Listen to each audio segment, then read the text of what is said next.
is our first Ask the Doc episode. I told Joseph I hate the word vlog, but it kind of is a vlog. So Call it what it is. So we have some questions that we wanted to answer for you, because that's why we do everything that we do on social media, on YouTube, in person, is to help educate you. That's the root of everything.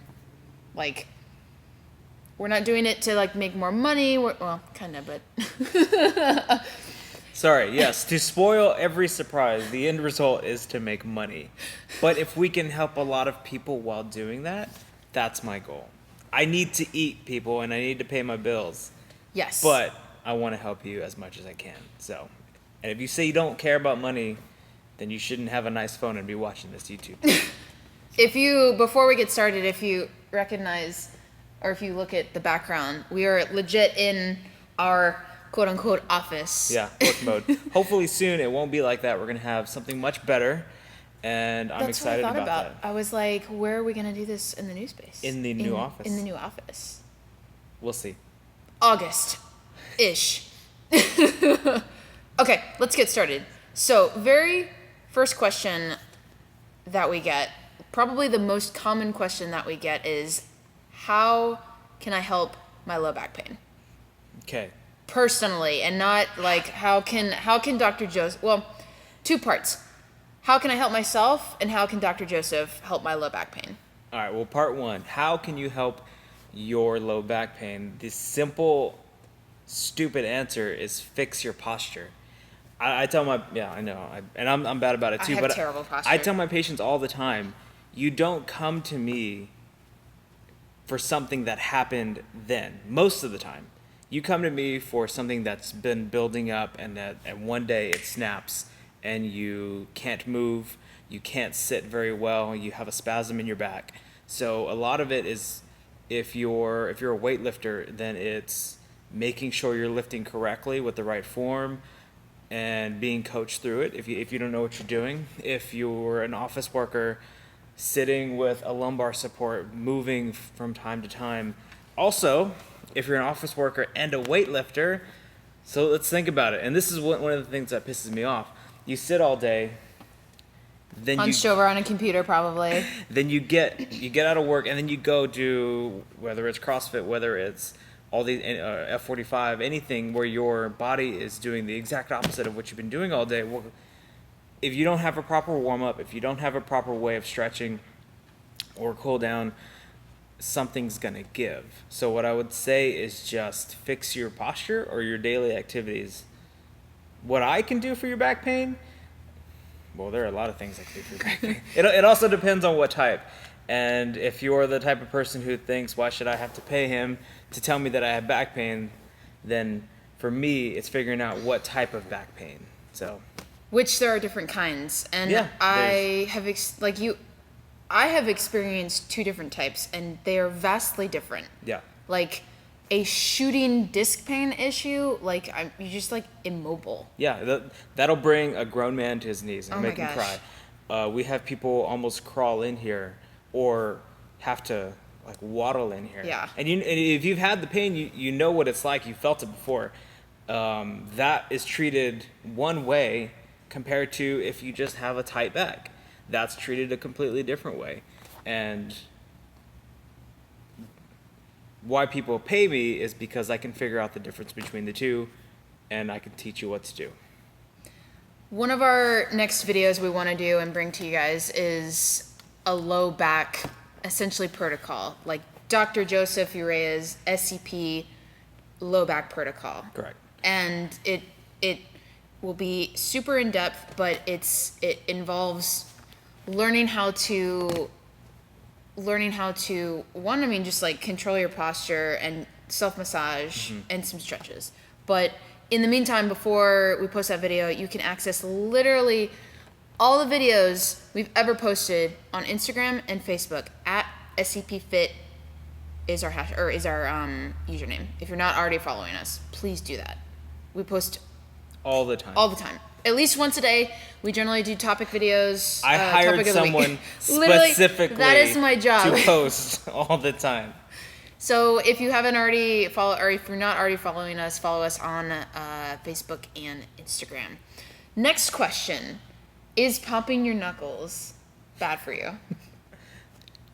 Second part: are adjustments bad for you? No. Says the chiropractor.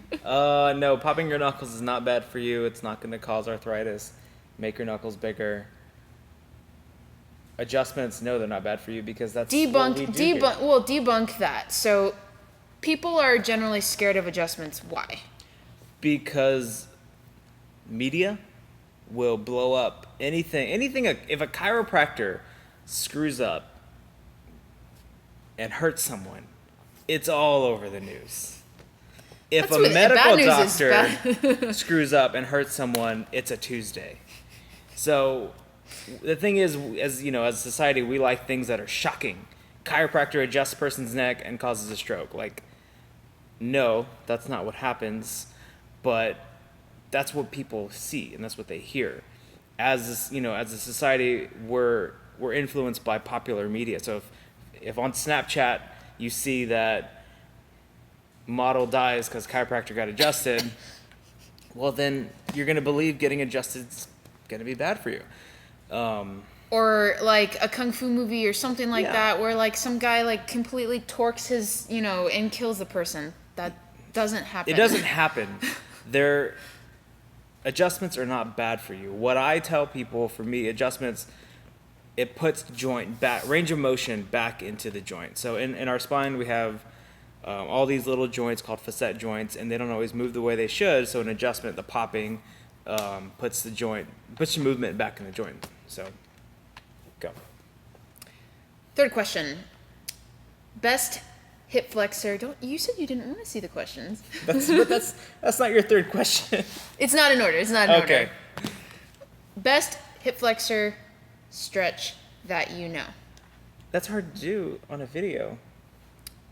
But if you go to our YouTube, you scroll a little bit, there's a video. I'll put a link in the description, but so describe why it's the best stretch. So I see people stretching their hip flexors. You get down on you're half kneeling, get down on one knee, and you bring your hips forward. And mostly when people do that, you feel like you can damn near touch your hip to the floor. You're stretching more, you're torquing more of the joint when you do that. The way we teach it here at SCP, and there's a whole reason why you should stretch your hip flexors, but the way we teach it here at SCP, you stretch more muscle, more meat, and you do that by activating certain muscle groups. It's really hard to describe, but we do it the right way because you're stretching muscle and not joint. And when you stretch your hip flexor, you want to stretch the muscle. I don't. So hip flexor for me, that's one of the things that's very people. You can call it your iliopsoas, which is go and stand up. Iliopsoas, which is deep inside, under the stomach, under some organs. It starts here, it goes to the low back, which is why if you have hip flexor tightness, it will cause low back pain. You have what's called your TFL, which is this muscle right here, which is what I work on people to help loosen up the hips, which helps ease pressure off the back. We teach you how to stretch that and the muscle inside the hips. So I will post that video in the description so you can follow along Joseph's lengthy description. Again, this is our first. That was a hard one to do. Huh? It was hard? I mean, it's hard to describe. And not do the exercise? I just want to get on the table. One of the last questions I want to ask is, what is your take on, or what is SCP's take on insurance?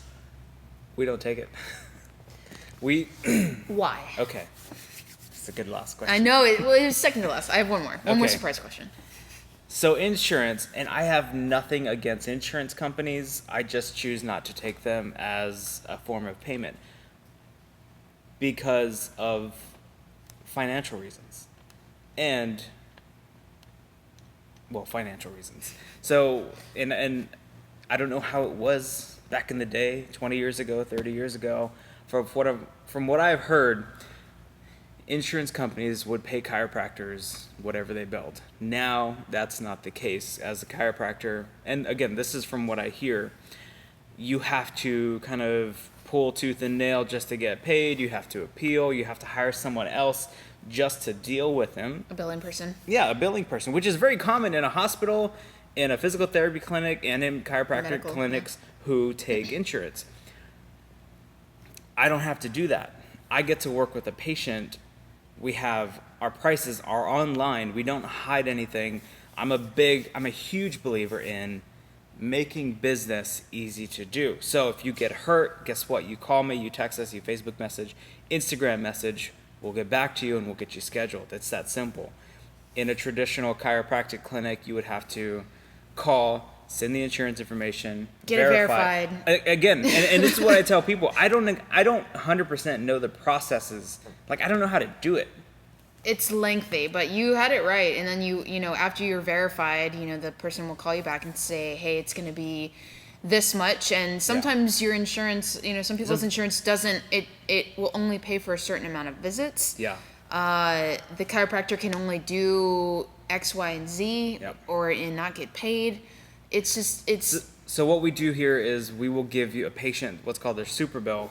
If you want to submit that yourself, that's fine, but we get paid here. Simple. I don't see how I can make doing business as a chiropractor more easy. yeah. Like it's, you get hurt, you pay us money, which is not a lot, and I know some chiropractors are more expensive than me, and we get you better. And we provide the best service you're going to have anywhere. We follow up with you. We get to know you. We spend time with you. And we do all that without dealing with Cigna, Blue Cross, Humana. And for certain things, they're great. And I understand. I get it. People will say, I pay this much money. I've shopped insurance for myself, and they're effing expensive. But as a chiropractor trying to support his family, trying to grow a business, it's just not economical. If you want to hear more about our ramblings about business and how to run a business, listen to our podcast, The Good Kairo Business Podcast. It's on iTunes. It's on SoundCloud. We'll also put the link in the description for that as well. We cover a lot of nitty-gritty stuff about owning a business and about marketing and about branding and about the things you can do specifically to grow your practice. I understand how hard it is. Like, I know I don't know a lot, but I know more than I did 3 years ago, and I know more than most. If you're just starting out, I know it's tough, but trust the process. And listen to the Good Kairo podcast. Nice plug for because that. It's good content. What we do here is on the podcast. We don't hide anything. Nope. We don't keep a secret. Like, everything people want to know is on that podcast. Yes. Again, I'm still growing. I'm still learning, but I think what I'm doing now is better than what it was 3 years ago. So go.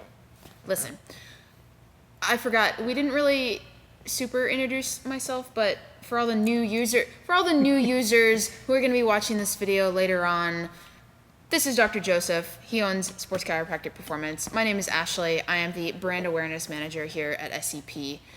Our final question, you get to ask me a question. Okay. What's the hardest? Time out. One might ask, what does a brand awareness manager do? I promote the brand. At the end of the day, my job is to get SCP shown to as many people possible as we can. Right. Whether that's posting... Still doing business. Yeah, still doing business. Whether that's posting YouTube videos, whether that's doing a podcast, whether that's meeting a new business owner, literally walking into a random business and introducing myself, or Dr. Joseph introducing himself, say, hey, if you ever need anything, let us know. That's my job. So, sorry. My question. What is I don't know. What is the hardest part about working with a small business? But then again, my question is like, have you ever worked for a big corporation? You have. Yes, Okay, go. I have. I worked for Academy in. That's a big one. That's a big, yeah. I worked for Academy in college. I worked there for about 2.5 years, and yeah, it was corporate. Okay. What's the biggest difference between working for like a big company and small companies? Freedom in a good and a bad way. So I am able to essentially control our social media and our brand and the marketing and the advertising part of this business. A lot of people who work for corporations, who work for agencies and stuff like that, you have one account, and maybe that's literally just SEO or Google Analytics, or you're just in charge of Facebook comments. So your work is very much more condensed into one thing, whereas I'm controlling 18 different things. Yeah. That all encompass the brand, and that all encompass like social media or, marketing, which I hate the word marketing. So I think the challenge and the difference is learning how to manage it and to focus on what is gonna, I think, grow it the best.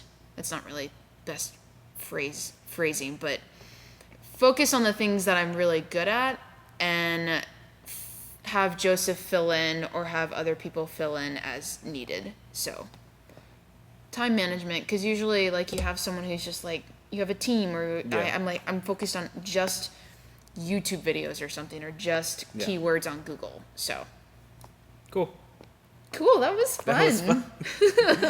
This is episode 1 of I know. Ask. They will get better. And if you have questions you've always wanted to know from chiropractic, small business, marketing, branding, social media, send them to us. Send them to us. If you are not already subscribed to our page, please subscribe. I upload videos all the time, essentially the videos that we do on Instagram and Facebook. Some of them will get uploaded here.